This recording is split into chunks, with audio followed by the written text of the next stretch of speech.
दर्दनाक वाकया 2 दिन पहले पेश आया। आप ये देख रहे हैं, ये बंदे का नाम है उमर और ये बंदा हैंडीकैप है और इसको लगातार फिट्स की बीमारी है। और ये बंदे का एक छोटा सा किराना की दुकान है। वो किराने की दुकान पर बल्लू नामी एक शख्स, जिसका पहले से क्रिमिनल बैकग्राउंड है, वो शख्स आके ये उमर भाई को ऊपर अजियत करता है, डराता है, धमका के उसके जो चीज जो ये बंदा बेच रहा वो छीन के लेके जा रहा। ये लगातार 1, 2, 3, 4 दिन से फलसफा चलते रह रहा था। एक दिन उसकी शैतानियत और उसका अंदर का जानवर इस कदर जाग उठा कि वो आके जब छीनने लगा ये चीजा उमर भाई से, तब उमर भाई रोकने की कोशिश करे तो बेतहाशा उमर भाई पे हमला करा। ये हमले में उनका एक हाथ फ्रैक्चर हो गया, ये जमीन पर गिर गए और इतने गाली गलोच करके जो चीज उसको छीनना है बराबर उन्हें छीन के वो दुकान से निकल गया। आज पुलिस की हिरासत में है वो, मगर मैं पुलिस स्टेशन हुमायूं नगर पुलिस स्टेशन के सीआई साहब से हुमायूं नगर और नामपल्ली पुलिस स्टेशन से मैं सीआई साहब से मुतालिबा कर रहा हूं। जब आपको मालूम है कि बल्लू नाम का शख्स इनके ऊपर हमला करा, अजियत करा, इनका हाथ तोड़ डाला और आपको सो मालूम है कि आप उसको हिरासत में ले लिए, कंप्लेनेंट बोल रहा कि ये शख्स मेरे पे अजियत करा, हमला करा, उसके बाद आप खाली एफआईआर का एक्नॉलेजमेंट देते और एफआईआर की कॉपी आप नहीं देते और एफआईआर नहीं रजिस्टर करते। ये कहां का इंसाफ है, जरा मेरे को बोलो। राशिद भाई, एक सवाल था आपसे कि ये इत्तला ये 2 दिन से जो है न्यूजों में वायरल हो रहा है कि ये लड़का जो बल्लू बलराम के नाम से जाना जाता है धोबी घाट में, जो लोगों पे जुल्म किया, हबीब नगर पीएस में भी एक सुनने में आ रहा है, एक ऑटो ड्राइवर को इन्होंने हमला किया। तो आपको इत्तला ये कब मिली और इनके लिए आप क्या कुछ मदद? भाई ये मेरे को इत्तला थोड़ी देर पहले मिली, वो भी मैं प्रेस में देखा। मैं एमएलसी ग्रेजुएट के इलेक्शन के इंतखाबात के मुहिम में मसरूफ, मेरे को जैसा गांधी भवन में ये बात पता चली और फेसबुक के जरिए से मैं फौरन वहां छोड़ के उमर भाई से मिलने आ गया।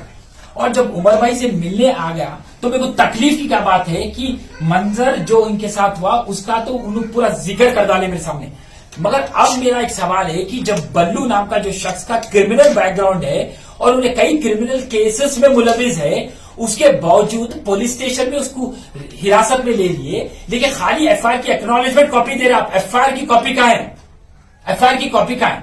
तो लिहाजा मेरा काम यह रहेगा कि मैं यहां से सीधा जाऊंगा नामपल्ली पुलिस स्टेशन, जाके एफआईआर दर्ज करा के एफआईआर कॉपी लेके आके उमर भाई के हाथ में दूंगा। और एक सवाल और जी, इनको आपके हिसाब से जब आप यहाँ पे पहुंचे तो इनके हालात देखे तो कुछ जानी नुकसान या माली कुछ हुआ इनको? भाई मैं जब जाके मुआयना करा तो इनका जो छोटा सा एक दुकान है, छोटी सी जो दुकान है, पूरी तबोताराज हो गई। जितने भी चीज ये बेचते थे, चाहे चिप्स की पैकेट रहने दो, चाहे वो साबुन रहने दो, चाहे वो बिस्किट रहने दो, चाहे पानी के बोतल रहने दो, पूरा अफरा तफरी मचा डाला वो शख्स आके। अफरा तफरी मचाया, माली नुकसान दिया, उसके बाद में भी इनके ऊपर हमला करा और हमला करते हुए बोल रहा करते तेरे को तो मार डालता हूं, तेरे को तो मार डालता हूं, तेरे को नहीं छोड़ता हूं। तू मेरे को ये चीज देने से इनकार कैसा कर रहा? देना पड़ता।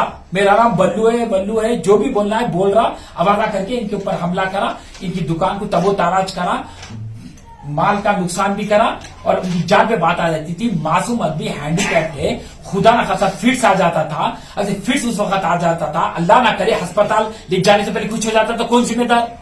पुलिस को ये नहीं पता है कि ये बंदा बीमार है, उसके बावजूद उन्हें एफआईआर रजिस्टर कैसा नहीं करते? तो मेरा फर्ज बनता, लिहाजा आके मैं सियासत करने नहीं आया।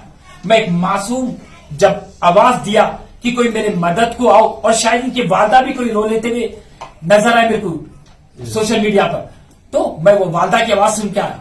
और मेरा फर्ज बनता है कि पहले जाके मैं कानून के सामने रुजू हूं और इनके एफआईआर दर्ज करके एफआईआर कॉपी इनके हाथ में दूं। और इनके लिए कुछ आप मदद करना चाहिए? इंशाल्लाह मेरे इस्तेताअत से जो भी हो सकता मैं बराबर मदद करूंगा इनको। और इनको घबराने की और परेशानी की कोई जरूरत नहीं है, हम इनके साथ हैं।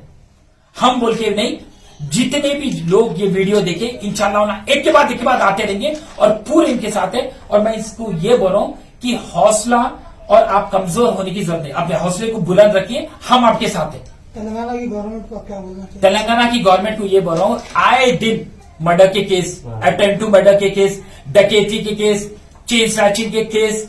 अरे तेलंगाना की जो पुलिस है, फ्रेंडली पुलिस के नाम पे जुर्म को आगे बढ़ा रही। हर वक्त देखा जा रहा है कि हर दूसरे दिन मर्डर, हर दूसरे दिन मर्डर। ये तेलंगाना की पुलिस आखिर हरकत में आ रही क्यों नहीं? अंजनी कुमार सिर्फ एहतजाज जहां होते वहां पूरी पुलिस को से लेके आ जाते। क्या बोले तो एहतजाज जो कर रहे उनको हिरासत में लेके जाते, उनके ऊपर तंबी का मुजाहरा करते। अरे जो हाल हकीकत में जो जुर्म जहां आगे बढ़ रहा, जुर्म जहां पैदा हो रहा, उसके लिए आप कुछ नहीं कर रहे।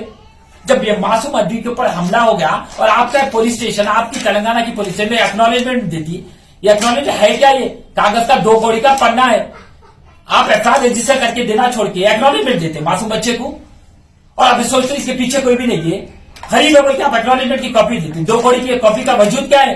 राशिद भाई, ये रॉडियों की काउंसलिंग भी चल रही ना। काउंसलिंग से क्या होता है साहब? इन लोगों को काउंसलिंग से क्या होता है? वो ये जानवरा अगर से काउंसलिंग से सुधर जाते थे तो फिर पीडी एक्ट नाम की कोई चीज ही अमल में आती नहीं थी। पीडी एक्ट लाए गई को आप, पीडी एक्ट लाए गई को आप पहले काउंसलिंग देना, उसके बाद में भी अगर छोटी सी छोटी कंप्लेन आई उनके बारे में तो आप सीधा पीडीएफ में बुक करना, बुला के छोटे बच्चों के साथ काउंसलिंग दे रहे, काउंसलिंग देने वाले हैं ये माशरे के कीड़े हैं, ये माशरे के कीड़े। ये कीड़ों को ले जाके सलाखों के पीछे रखना या पीडीएफ में बुक कर देना इन लोगों को, बुला के काउंसलिंग दे रहे। छोटे बच्चे हैं इन लोग, तो 2 मर्डर में इन्वॉल्व, 4 अटेम्प्ट टू मर्डर में इन्वॉल्व, रॉबरी में इन्वॉल्व, इन लोगों को बुला के काउंसलिंग देते साहब। और काउंसलिंग भी कैसा दे रहे? आराम से बैठ के कुर्सी पे, ऐसा आप नहीं करो, ऐसा करेंगे तो ऐसा होगा, ऐसा करें तो ऐसा। ये काउंसलिंग का तरीका है? नहीं, पीएस में बुला के भी काउंसलिंग हो रही है, डोर टू डोर भी काउंसलिंग हो रही है। मैं देख देख के थक गया ये काउंसलिंग का। अगर से ये काउंसलिंग सही तरीके से देते थे तो इतना जो जुर्म आगे बढ़ रहा रियासती तेलंगाना में, क्या आगे वो बढ़ता था? पुलिस से जो डर खौफ रहता था पहले आवाम को, वो डर खौफ आवाम के दिमाग से दूर हो चुका। बोलते ये दंगे फिसाद हो रहे, ये लोग खतर में मुलविस हो रहे, अटेम्प्ट टू मर्डर कर रहे। आपसे दिन ब दिन देखा गया तो बताया जा रहा है इससे पहले कि तेलंगाना हुकूमत में कई कैमरे लगे गए हैं और इस क्राइम को खत्म करने के लिए पूरा लॉ ऑर्डर जो है एकदम नेशो नाबद कर देगा। तो इसके ऊपर आप क्या बोलना चाहिए? जैसा दिन पे दिन क्राइम बढ़ते जा रहा है और ये जो कैमरे लगे, कुछ कैमरे मैं वही तो बोल रहा हूँ आपको, कैमरे लगाने से जब बंदा अगर से कोई जुर्म कर रहा तो कैमरे में आ जा रहा, क्या उसके बाद तरीका सही हो रही? अब जब कैमरे की तो दूर की बात आओ, अब आप ये केस में आप देखेंगे जब शख्स खुद ठहर के बोल रहा कि मेरे को एक जना आके मार के गया, एमएलसी रिपोर्ट आ चुकी, बंदे का हाथ फ्रैक्चर हो गया, मेंटली रिटायर्ड है, उसके बावजूद भी एफआईआर कॉपी अब तक रजिस्टर्ड नहीं हुई, ना तो एफआईआर कॉपी हाथ में आई। तो इससे समझ जाइए आप, सीसी कैमरा खाली नाम को एक कैमरा है, सीसी कैमरे में हाइड हो जाती चीज, मगर क्या वो एफआईआर में तब्दील होती? एफआईआर में तब्दील होना चीज, और एफआईआर में जब तब्दील होंगी तो पुलिस हरकत में आना पड़ता। पुलिस हरकत में आना नहीं चाहिए बोलते एफआईआर कॉपी रजिस्टर नहीं करना चाहिए। तो अभी सीसी कैमरा को ले लेके ये पुलिस स्टेशन में बुला के जो काउंसलिंग दे रहे, उसे क्या होता साहब? कुछ भी नहीं होता। क्या इंसाफ दिला पाएंगे? क्या उनको इंसाफ दिला पाएंगे? इंसाफ दिलाएंगे नहीं। अब 10 मिनट में जाके बैंड बाजा बारात निकाल दे तो पुलिस स्टेशन का, मेरे को एफआईआर कॉपी हाथ में नहीं देंगे तो मैं एहतजाज करूंगा, और आपका फर्ज बनता मैं वहां जाके पहले एफआईआर कॉपी पूछूंगा। अगर से एफआईआर कॉपी वो लोग नहीं देंगे तो मैं इतना करूंगा, आप वहां फौरन आ जाना। उसके बाद में तेलंगाना की पुलिस को इनके सामने झुकना पड़ेगा। जी बोलिए। नाजरीन, इस खबरनामे के ताउन करदा इजी एक्सप्रेस 99 स्टोर, टोली चौकी, पोडियम मॉल, हैदराबाद। दोस्तों, आज ही विजिट करिए easy express 99 store, podium mall, Toli Chowki, ground floor, और हमसे मिलकर जानिए बिजनेस करने का तरीका। होलसेल में आप मुझसे माल ले सकते हो और फ्रेंचाइज के बारे में जानकारी ले सकते हो, किस तरीके से खोलना है, प्रमोशंस वगैरह के बारे में। कांटेक्ट करिए इस नंबर पे। 99 चलो चले 99 इजी एक्सप्रेस 99 चलो चले 99 चलो चले 99 चलो चले